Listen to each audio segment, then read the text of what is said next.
қылтығы жоқ балықтың рецептімен бөлісетін боламын.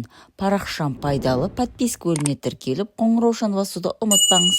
Видеоны ақырына шейін көріңіз. Коробкадан мұзын ерітіп, екіге қайтара жуып алатын боламыз. Алдын артын тұздайтын боламыз. Тұз аз салсаңыздар дәмсіз болады.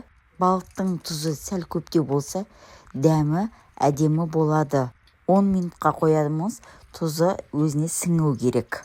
Оға дейін майымызды қыздырып, еленген ұнымызға тәтті паприкамызды салып, әбден араластыратын боламыз.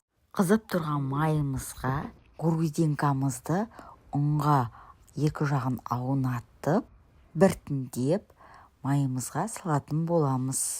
Бұл грудинка балық кішкентай балдары бар отбасыларға керемет.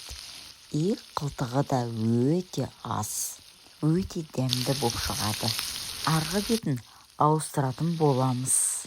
Таза піскенін қадағалайтын боламыз. Осылайша біртіндеп алып, балықтарымызды салфетканың үстіне қойып, майын сіңіп алады салфетка. Ас болсын, парақшам пайдалы, подписка бөліміне тіркеліп, қоңыраушаны басуды ұмытпаңыз. Достарыңызбен бөлісіңіз. Рахмет.